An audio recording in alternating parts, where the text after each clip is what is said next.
the reality of the ultimate sacrifice hits so close to home. At our house, he is the villain. Sometimes you just gotta use the right thing.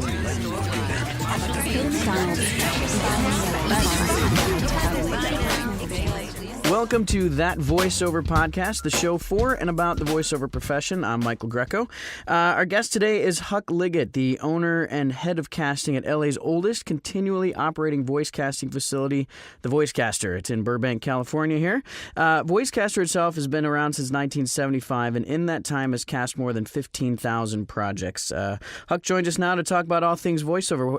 Huck, welcome to the show. Thank you. Probably not everybody knows this, and our crack staff, which is Stefan, he did a little research and found out, and I didn't know this either, that you were a TV actor in the 80s, and you did a bunch of shows like LA Law and Dallas and MacGyver and Doogie Howser. Was that that you? Oh, Lord. Yeah. Well, wait a minute. We're supposed to be talking about voiceover. No, yeah, I got my start basically doing stage in New York, dinner theaters, national tours, and some off-Broadway stuff, and then segued over into TV commercials, which then gave me the opportunity to come out to Los Angeles, where I started to pursue the nighttime television and films. And so I was pretty active and very lucky for about 15, 17 years just doing that. And that in that interim of pursuing that, voiceover came to me basically through TV commercials that I was working on, the on-camera stuff, and they said, well, maybe we should try some voiceover. So I was very lucky to fall into it from my on-camera experience with TV commercials. Okay, and then how did you segue that from doing voiceover then into casting? Basically what I did, there was a time when I wanted to find, pursue the director in me, and I hooked up with the Voicecaster, having auditioned there, and became a freelance director. It was one of those things where I was still pursuing the acting and wanted to be I was on call, and they would just call me in as needed. And boy, I'll tell you, it was one of those things where it's a newfound love. Once I got into it, didn't realize how much I did like it, and took to it. It was something that just seemed to be a really good fit for me. And then at some point, then you bought it out. You loved it so much you bought it. Well, it's interesting because I had no intentions, no business background. I had no intentions of pursuing ownership of the Voicecaster, but the previous owner, Bob Lloyd, who actually was the first to come up with the idea of voiceover casting many years ago, he was to the point where he was passing the torch, was looking to retire, and he was a great mentor to me, and honestly, more like a father. Great guidance, and we had a number of conversations, and it started out first with him joking to say, hey, you want to own the Voicecaster? You want to own you want to run a company? And I was like, I thought he was joking at first, and I think he playfully was, but also testing the waters, and that led to more serious conversation to where I gave it a bit, more serious consideration, and said maybe this is something that I would be interested in doing. So, cut to the chase. Basically, we talked more about it, and I, spoke to my team, so to speak, in terms of the ins, the outs, the goods, the bad, and it was something that worked out. So I couldn't be more pleased. It was really something that, as I said before, I wasn't pursuing, but as it was presented to me, and I gave it some serious thought, we brought it to fruition, and here we are. Over the years, obviously, and I've been doing voiceover since '95, and I've even seen, the advent of online casting and a lot of casting being done at agencies now. Is it difficult, or how have you been able to? I should say, how have you been able to stay competitive against all of this new technology that's kind of coming out? I think what it is more about how are you staying alive, which. It's like actors. You need to reinvent yourself. For us, what we did at one time was only voiceover casting, and it was so crazily busy that that's all there was time to do. But with the advent of online casting and these voice, services that are readily available through the internet, it has indeed impacted the casting process, and not just for the casting houses, but for the actors as well. For us, there was a sense of adjustment for a lot of the people that wanted to try the online casting, and because, of course, it's far less expensive than the casting process. It comes with its own challenges, of course, where you're now, instead of hearing a dozen to 24 options, and top people in town, so to speak, you're now having to wade through literally more than just dozens, oftentimes hundreds of submissions, and you figure, where is the quality in that? But it impacted our industry and many of our competitors. Unfortunately, there were people closing doors, people laying off staff, and I think what's happened is, at the beginning, it was one of those first things on the block, let's try it, and now as things have settled, as the dust has cleared, many of our clients are starting to return to us, realizing that it's such a cluster crash trying to use some of the online facilities that there is more quality involved, and certainly much more time-saving process to come to a casting house like us. And I mean, I've noticed on the acting side that I think two of my biggest campaigns ever, one through you guys. You cast me for 24-Hour Fitness a number of years ago. Exactly. Two of my bigger ones were through casting agencies because there was less competition for me. There was maybe 20 or 30 guys up for this thing as opposed to the hundreds if it went online. Yeah, your percentages are so much better not to be stuck in the online cattle call. And that's really what it is. It's a huge number of people that are submitting, but not just from the major cities anymore where there's great experience and vast knowledge of voiceover, but from smaller areas where there may not be as much experience, and unfortunately that also then affects the quality. And some of that is actually making it to air, which is not so satisfying for us, but at the same time, people are, things are changing. People are looking to save a dime, and that's one of the new ways to do it. And as I said before, I believe that it's going to rectify itself, or at least level off, and has started to do that in the last year and a half to 2 years. But definitely, when there's a process out there that is free or close to free, people are still going to try it. And I noticed too, and I'm not sure when you started offering classes, but that was obviously another way that you guys, could reinvent yourself, was to offer classes.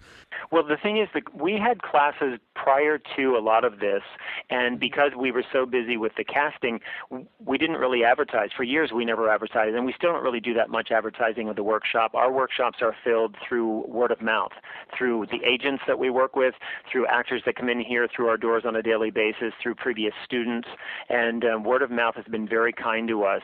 But Bob was of the frame of mind, this is the previous owner, where he really wanted us to be known as a casting facility working with top-notch professional actors, and not have our clients think that we were necessarily casting from workshops only.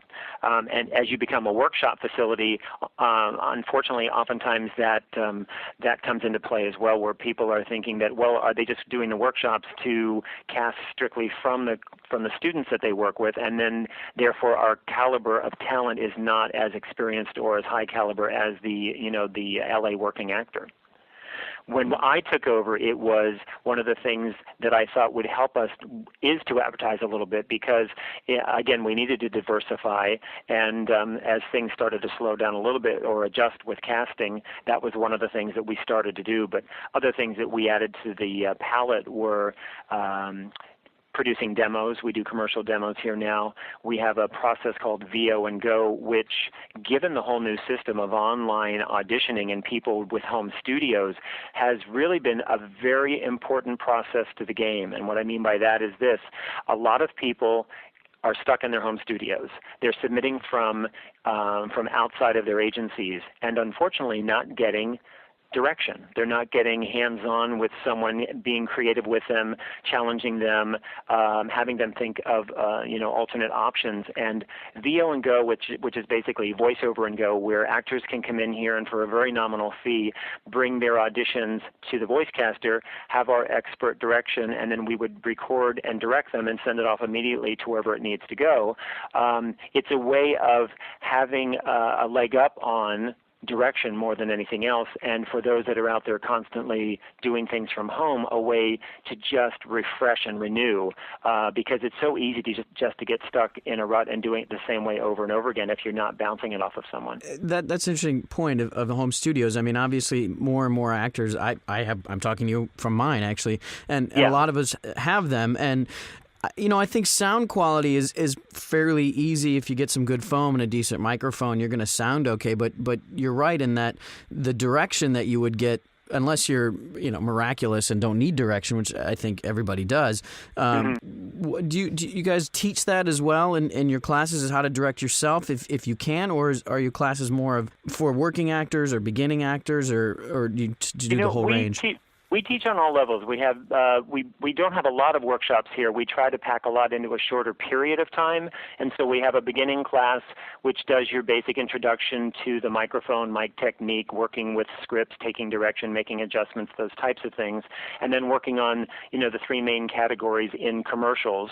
Then there's an intermediate class which then applies that to a lot of different categories in voiceover beyond just radio and TV commercials, things like infomercials, phone on hold, legal and disclaimer copy, animation copy, industrials, books on tape, those types of things. But to your point with the home studio, it's something that there are people out there are actors out there who can absolutely direct themselves. But based on this whole new home studio process, what we have added to the curriculum is what I call a way to self-direct. And because it's becoming much more pertinent to the process. And it is being able to make a choice based on the direction in the script, record yourself, listen back, and then we give you tools on what to listen for in order to make some adjustments and to say, oh, this is what I would need to do if I were a third person listening in and directing me. So yes, we are starting to help people do more of the self-directing than we've ever done before, and only because, again, changing with the time. Do you think that anyone can do voiceover, or do you think that it's definitely more of a skill, not that just has to be learned, but that you have to have some skill at it first that you can then blossom into a career? I think more the latter than the former, but I am continuously surprised by people who come in at my beginning level class and literally by the end of the 6 weeks have surprised me. To a point where I'm going, wow, I didn't think this person had it in them. So I think there's it's a twofold answer. One, my first instincts are to say you either have it or you don't. But again, if you are an actor, if you come from another facet of acting, whether it be stage or TV commercials or theatrical, where you're doing nighttime, episodic, those types of things, if you have an acting background or oftentimes an improv, stand-up background, if you have the performer in you, then I honestly do believe that 9 out of 10 of those people can find a way in voiceover. And that then requires learning the skills. The biggest mistake I think actors make is, whether they come from an acting background or not, is thinking that this is an easy gig. That's like, I'm going to take a class and get out there and do it because, hey, I hear it on the radio and I can certainly do that. They don't realize how much is involved with it. Particularly actors who come from everything but a voiceover background, there are some major adjustments that you need to make when you come to voiceovers and start working with a microphone. The proximity of that microphone dictates an entirely different way of approaching acting. And having come from, for me, first a theatrical background, and I mean stage, a number of people who come here from New York I can relate to having had to make that adjustment of, do not play to the back of the house. You have to put that person right beside you. There's a temptation to do that. Yeah, don't project into the microphone. Yeah, it's true. But the other thing is, it speaks to one of the current trends in advertising, and that's one of the things we're all about as well, is staying on top of the current trends and bringing that to our students and our clients. And that is talking just to one person. It is not that. It's taking that fourth wall down. It's allowing the person into the room with you so that you are talking with us, not at us. And that was one of the old school ways of doing it. And that makes a huge difference as well. People making that adjustment to just be themselves is what we call non-announcing. A lot of our clients who call us up for casting, one of the first specs that they give us when they say, oh, for the announcer, we want a non-announcer. And you'd think that would be contradictory, but we certainly understand what they mean to the point of they want a person talking to us, not an announcer who is professionally projecting words at us, basically. And that's a big adjustment for actors to make, especially coming from a theatrical background. But that's one of the things that we concentrate on the most because I think it's one of the most important trends currently. And there are now obviously a lot of TV and film actors, celebrities that are doing voiceovers as well. And you, I believe, have cast some celebrities here and there for different voiceover jobs. Yes, we do. Mm-hmm. Why do you think this trend has sort of caught on? I mean, to me, most people that I know who aren't in the industry have no idea that it's George Clooney or whoever doing a voiceover. But those of us in voiceover go, "Oh, great, that's George Clooney." I don't know that I have the answer to that, other than the sense of positive stigma attached to celebrity and particular product. It's certainly, you can see where in places it has worked. James Earl Jones was one of the people that was hired at the very beginning of Verizon's birth. And look how huge Verizon is. And I'm not saying that that's necessarily thanks to James Earl Jones, but I think that had a lot to do with it. If you can, I think what he did was get the attention of the American public. He did have that respected voice, that recognizable sound that people related to and responded to. And I think that is why probably clients and advertisers still will put their money on celebrities, is because it has continued to work. Look at John Corbett. John Corbett has been out there he's currently doing Applebee's. He did Ford before that. I mean, he's been around for years, and not only as necessarily the celebrity spokesperson, but as a prototype. It's amazing that, I don't know, you may be too young to remember a show called Northern Exposure. Oh, no, I absolutely remember it. No, yeah. Well, how many years ago was that? Yeah, and we're still getting John Corbett type reads. Exactly. Yeah. You know why?